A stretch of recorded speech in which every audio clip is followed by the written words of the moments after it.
first panel of the day, I would like to greet you all very welcome to Heartbeat. My name is Linna. And I'm Alice. And we're both climate activists from the movement Climate Live, using the power of music to change the world. And as you saw in this video, we have arranged some pretty cool things during the last years. And all of this has been made by young people. And that is what we want to discuss today.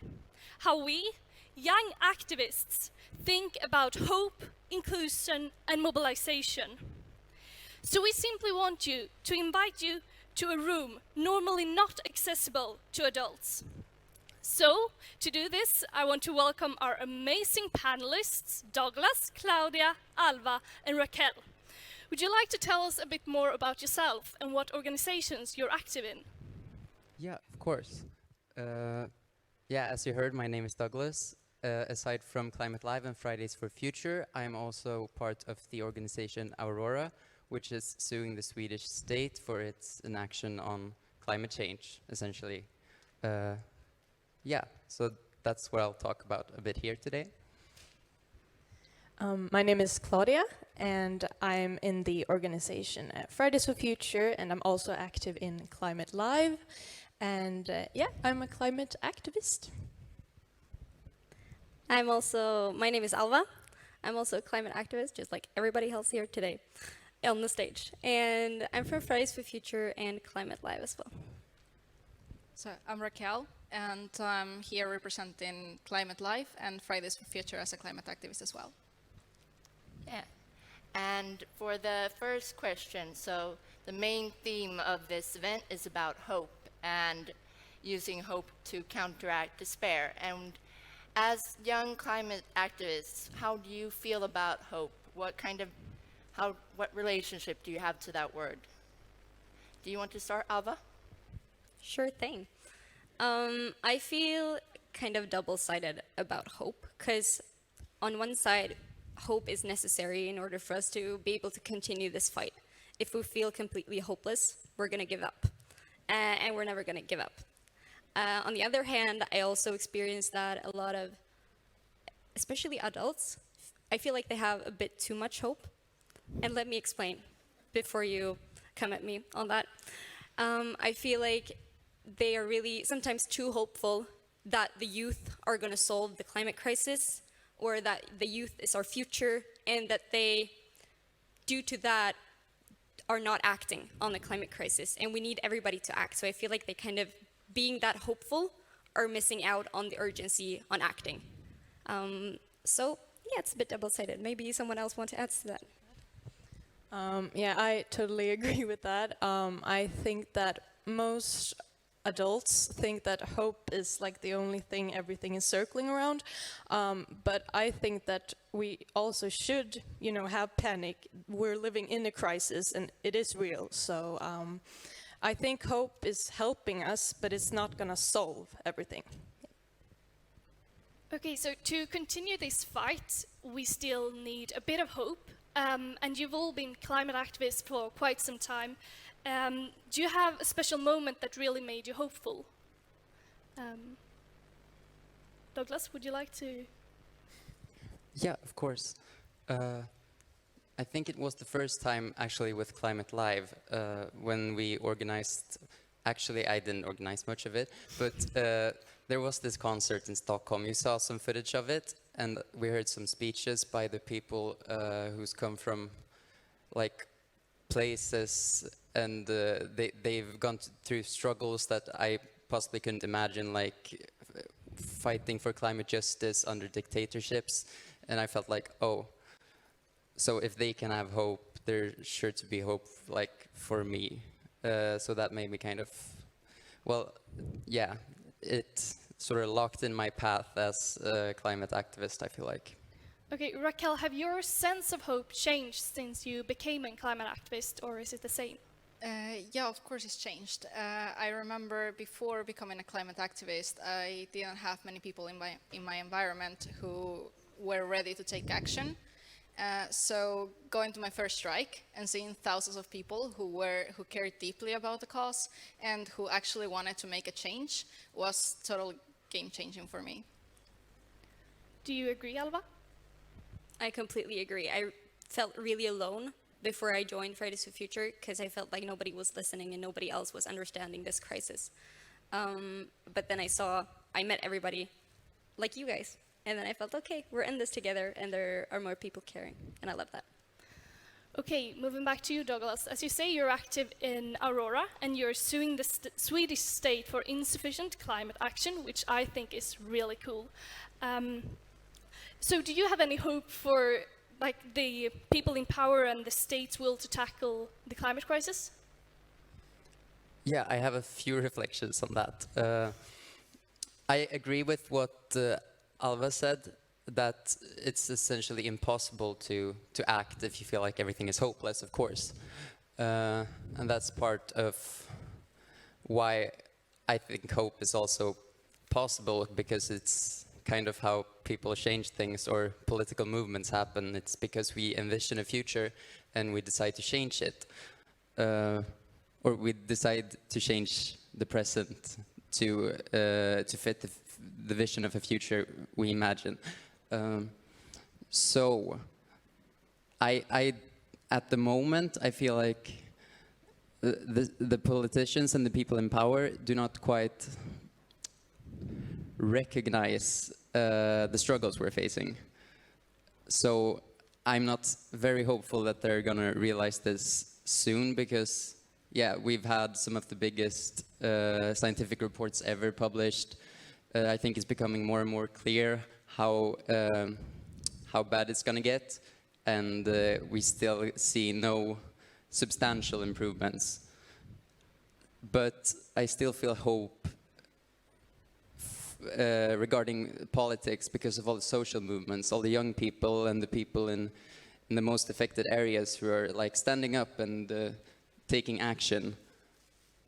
So I do have a hope for politicians, perhaps just not those we see in power today. Thank you. And you mentioned these climate reports we had last month. The last IPCC report was released. Claudia, how did you feel reading about this report?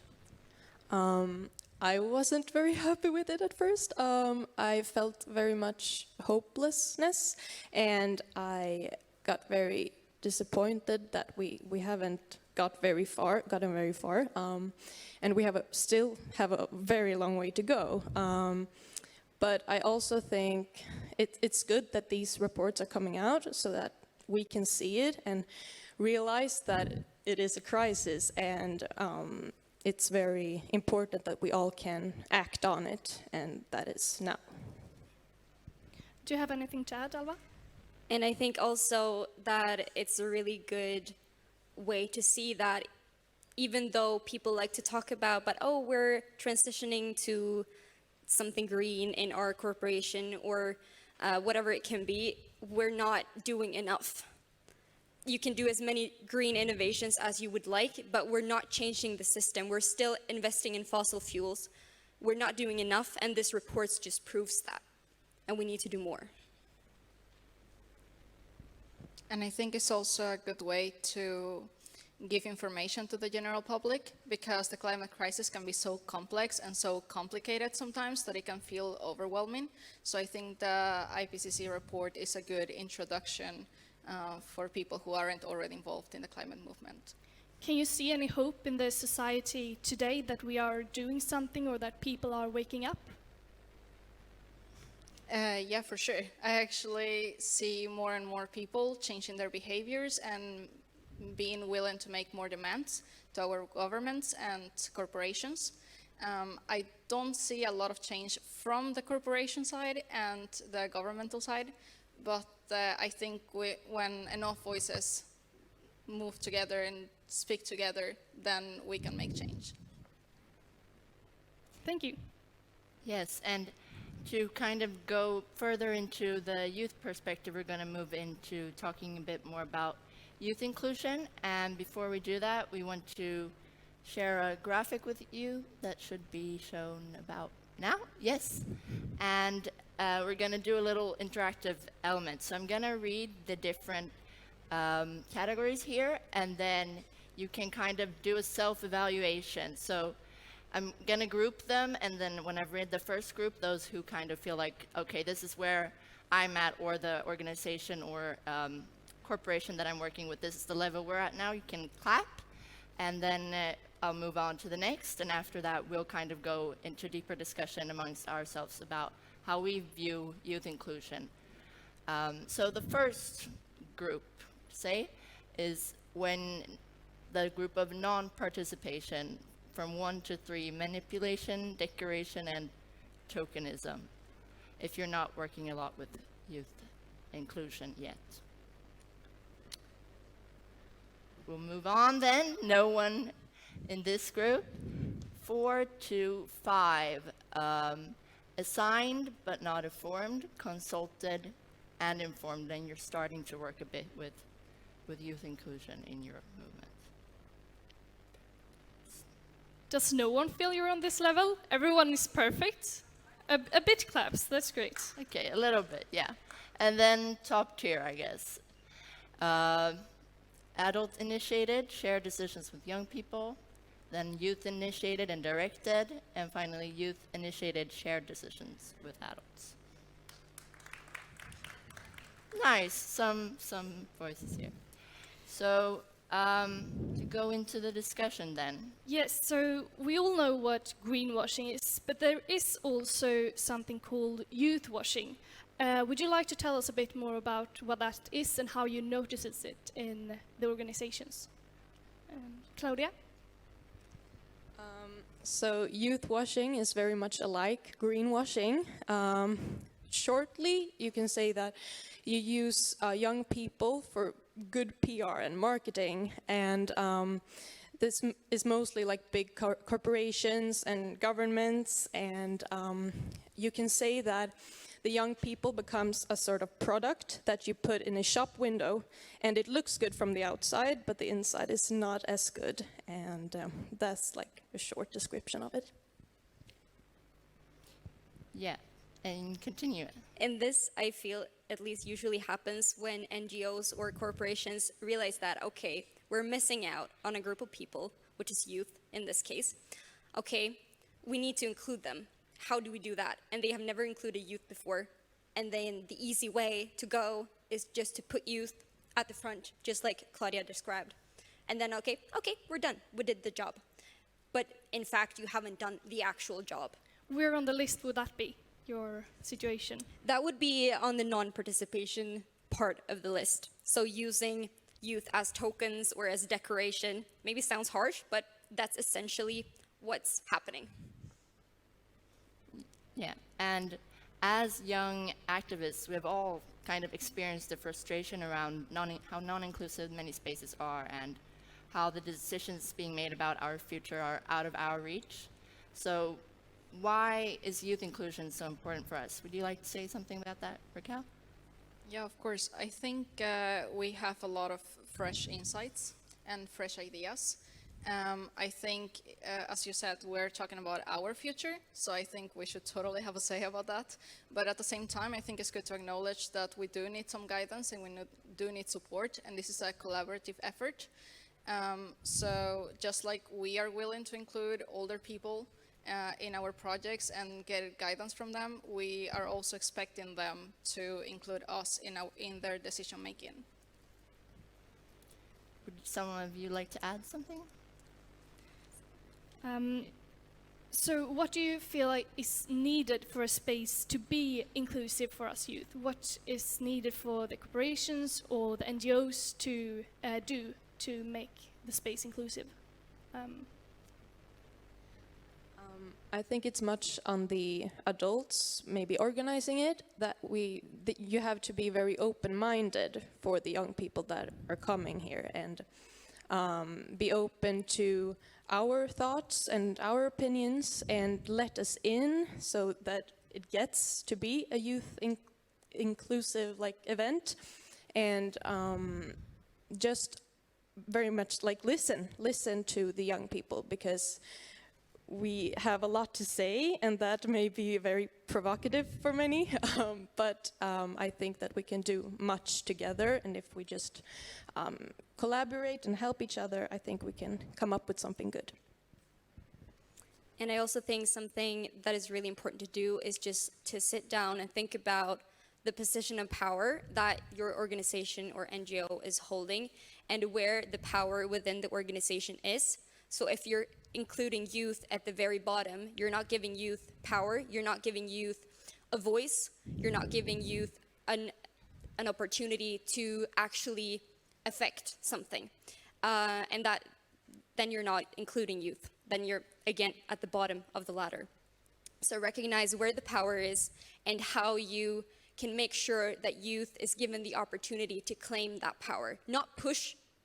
And that's another thing, you can't push it on youth and say like, okay, now you have to be here because that's gonna look good at our corporation. Again, you're just using us. So give that opportunity and listen. And sometimes I feel like adults are, when they're listening to us, they say like, okay, but yeah, that's not gonna work because we've done this for X amount of years and we know how it's done and you're young, you don't have an education or whatever the excuse is. But that doesn't work as an excuse. I think you just need to be open-minded. And kind of going even further, so where would you say is the boundary between being youth inclusive or youth washing? It's kind of... I think, like I said, I think it's the power, at least what I think, that's kind of defining that. Are youth given the power to make decisions, to make our project go forward, or decide where we're heading next, or whatever it can be? Or are we just there as giving advice or something else? Are we given the power, or are we not given the power? That's what I'm thinking. Yeah, I'm thinking much about the hierarchy that's building up, because of course the adults often they have a tendency to just decide everything and basically run over the young people, and they're at the top of the pyramid often, and the youth are down here. So we have to stretch out this somehow, and just that's where the power comes in, because the adults have the power. They can give us a platform like this and actually listen to us, and we can perform our ideas and do what we want to do. Do you have anything to add from Aurora's perspective, Douglas, on youth inclusion and how you are organized? Yeah, because it's sort of a peculiar process in the way that you need expertise in law and everything to write the application to sue a state. You need lawyers and similar things. But we've managed to stay youth-led, although many adults are involved. So, because in Aurora, the Swedish law students form their own organization, and they're the primary drivers, and they have the ideas, and we take help from lawyers who have been doing this for a long time. So it's sort of, we show that we have something to offer. We often have the disruptive ideas and the energy required to make change, and then some other things which by necessity it takes many years to master and figure out. That is something we get assistance from, and that's how we collaborate and manage to get both expertise and experience, but also the energy and the more radical demands of a youth movement. Okay, thank you. So we've touched this topic a bit before, but we've also noticed that it's become very trendy to be a movement, and a lot of NGOs and corporations want to be a movement because that looks good. What do you feel about this, and how could they do instead?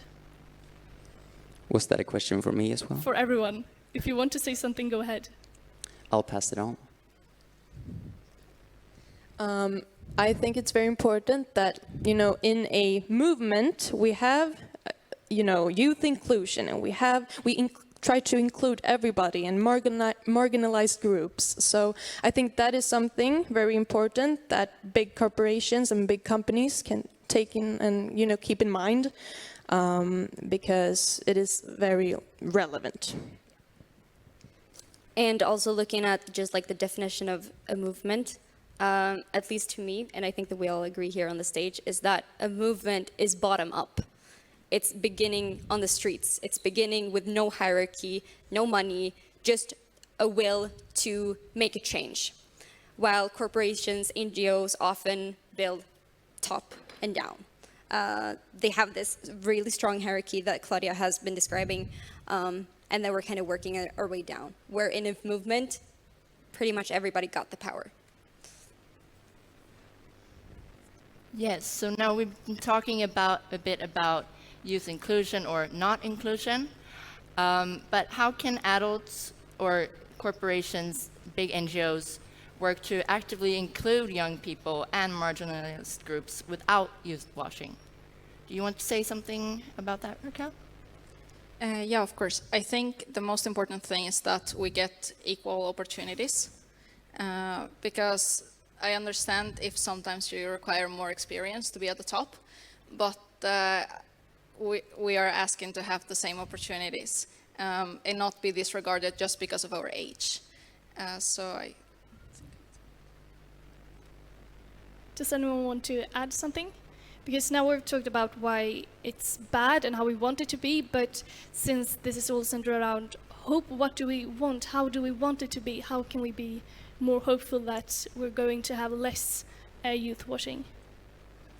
I think also, like I talked about before, that position of power and like decision making within your own organization, for instance, and making sure that youth are not discarded because that we have less experience or something, that you value that opinion as much as everybody else's opinion within the organization. Of course, that'll have to be adapted depending on what you're working with and so on. But I think that we have so much proof that it works. We have organized climate concerts, youth-led completely by youth. We can do stuff even though we don't have your education. So I think just trust, have a little trust, and listen, and include us in the decision making. That'd be great. Thank you.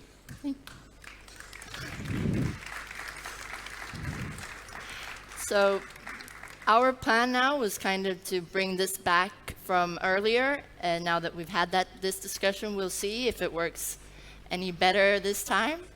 But so again, now they changed the slide. The first group, the first tier, those who feel like this is something we could work more with or we haven't really gotten into, can make a clap. Be honest, guys. Be honest. We're all non-judgmental. We don't here. judge. No. And then the second tier of work assigned but not informed, consulted and informed. Those who feel like, well, we've gotten a bit into this, can make a little nice. And the top tier, so adult-initiated but shared decisions with young people, youth-initiated and directed, and youth-initiated shared decisions with adults.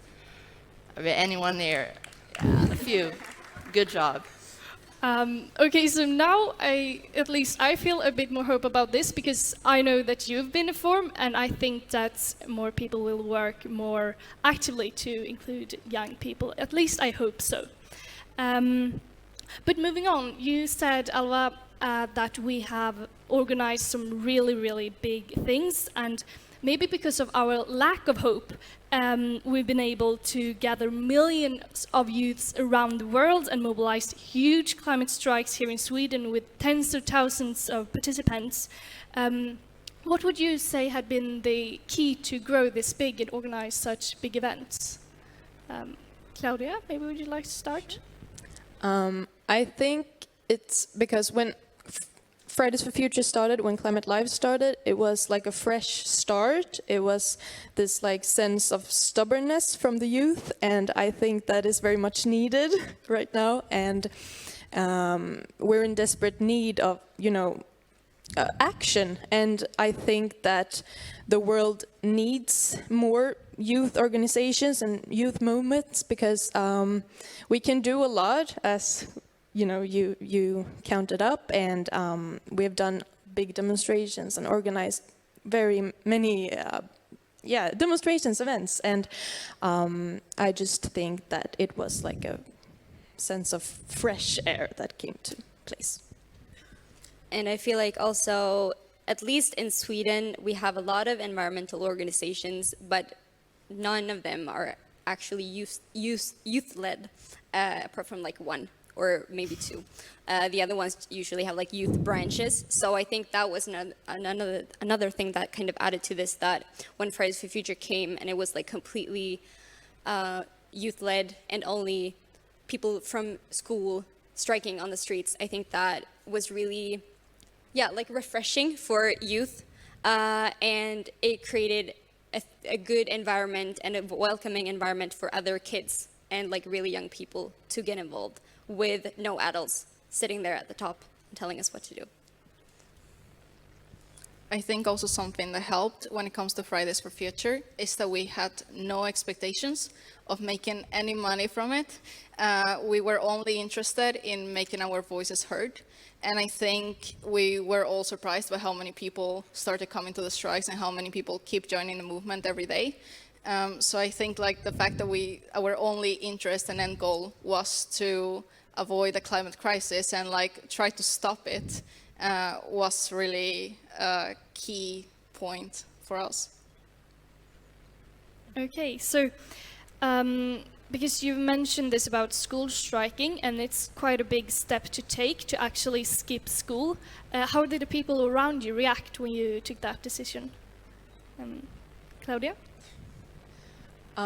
So the people around me, they were very positive, which I'm very happy about. I had this big global strikes in the fall of 2019, and we could skip some lessons to go to them, and that was very nice of our teachers that were very understanding, and my family has always reacted very good to me striking and meeting new friends and new people, so yeah, very positive.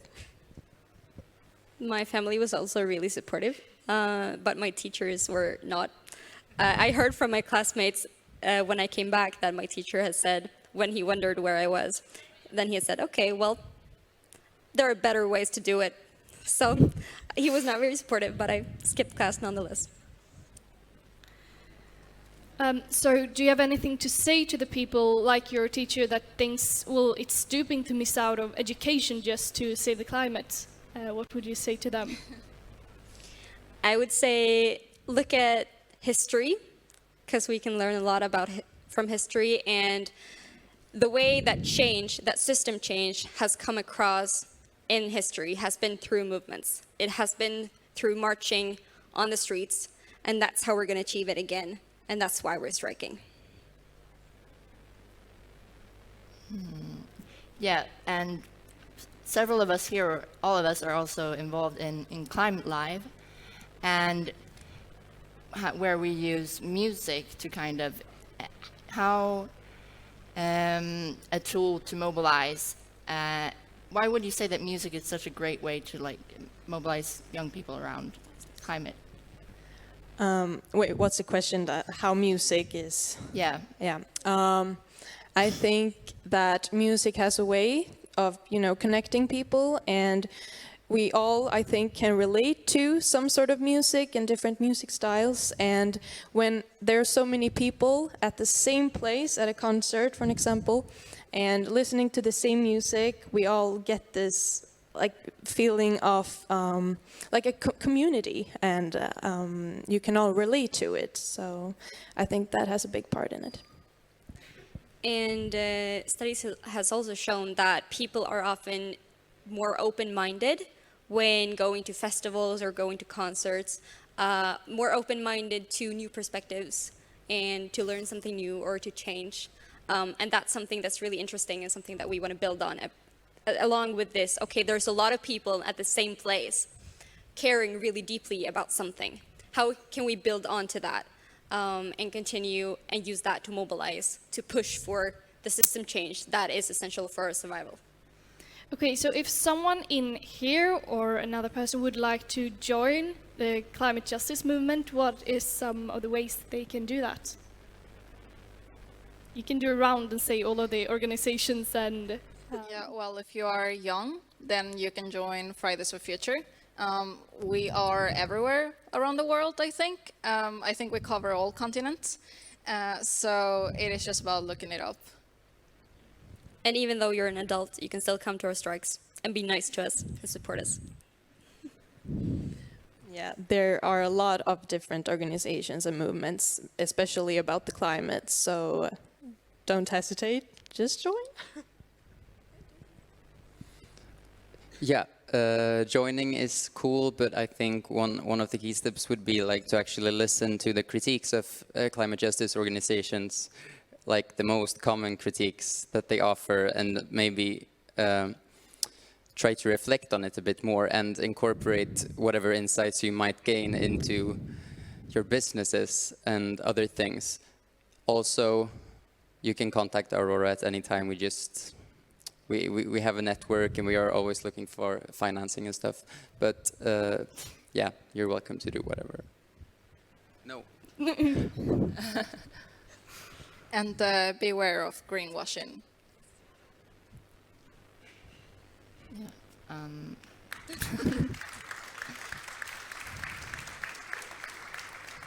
So you mentioned now very quickly about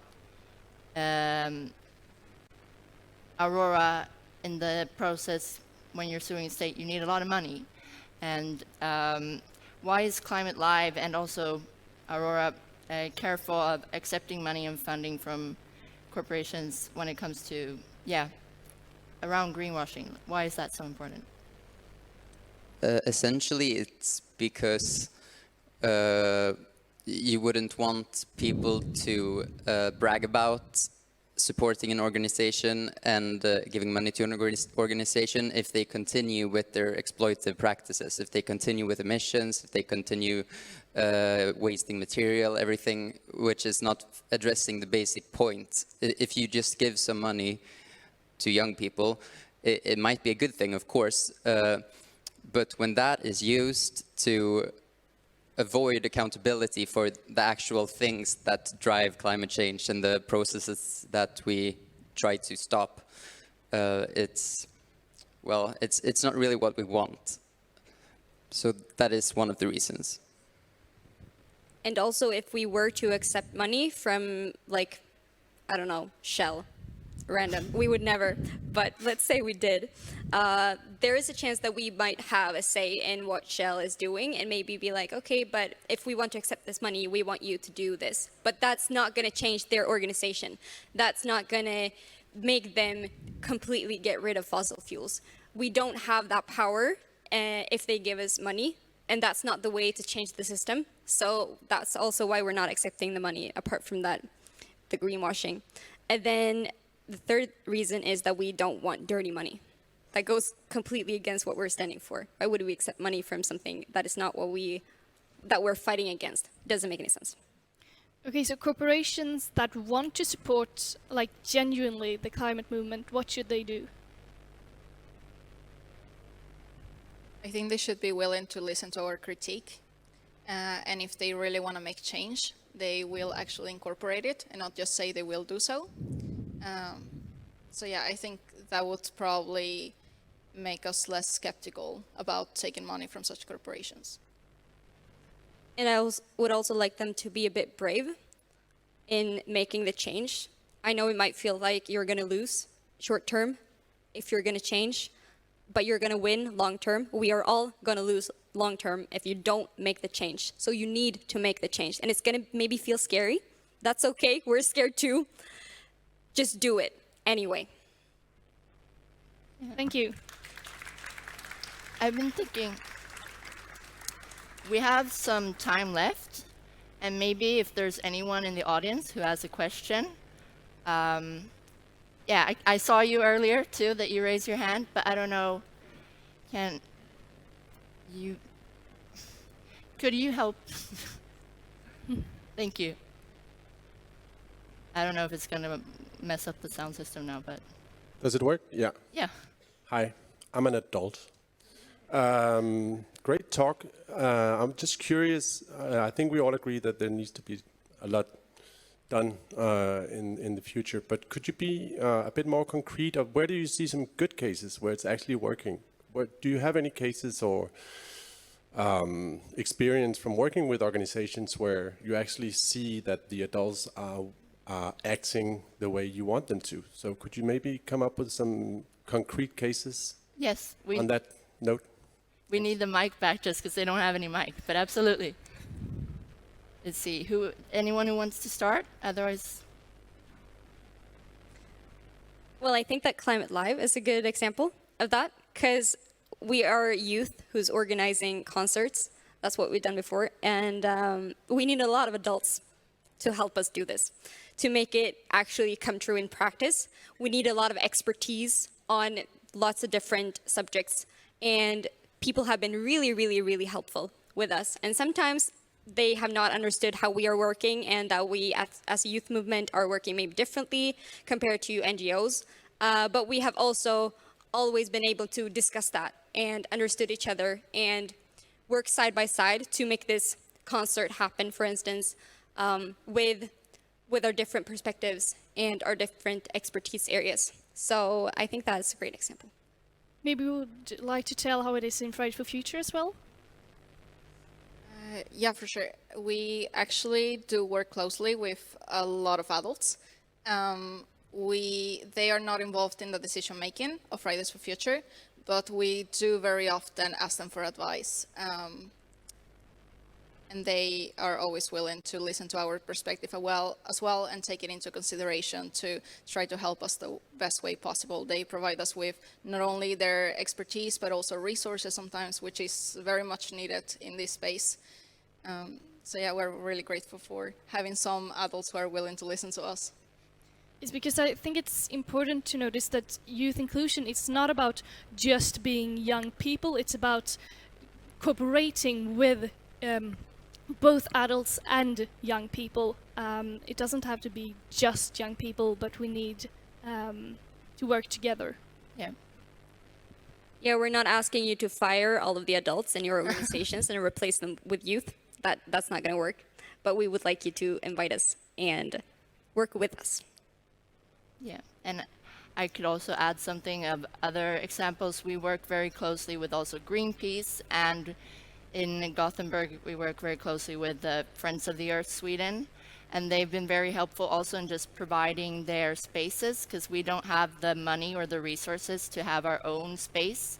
So sometimes just providing a space where people can be for free and have workshops and have talks, or just like if you have a lot of office space, sometimes just letting young people be there for free and have their meetings is very helpful, because we don't have our own space, our own office spaces, or our own, because we don't have the money or the resources for that. And both Greenpeace and Friends of the Earth Sweden have been very helpful in that, in letting us be in their office spaces and also storing our materials there and things like that. So that's also a very concrete thing you can do. I think if there's one more question, we probably have time for one more question if anyone has. Cannot see any. Yeah, over there.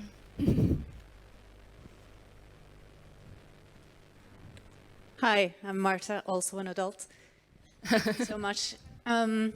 I was wondering, you're a bunch of really impressive youth. You voice your opinions. You give us hope. We should be giving that back to you. Do you feel that you are a majority? How does it feel like? I know that there is research and there are like surveys. But how do you feel? Do you feel alone in your generation? Do you feel like you are like the spearhead, or do you think that you represent the general youth? Good question. Let's see who wants to start. Douglas? Okay, yeah, so that one hit a bit hard. It does feel slightly, yeah, at least maybe there are other people who feel differently, but I feel like, yeah, it's really a struggle. You go through the shopping centers, going to the strikes, you go to the public transport, you see like a lot of these young people, and you also know that, yeah, a lot of young people have climate anxiety. They think about these things all the time, but they're not acting, they're not taking action. And that's slightly, that's slightly scary to think of, but it's also just slightly inspiring, like how can we find a way to talk to these people and like face them on grounds where we can actually change what they want to do. Yeah.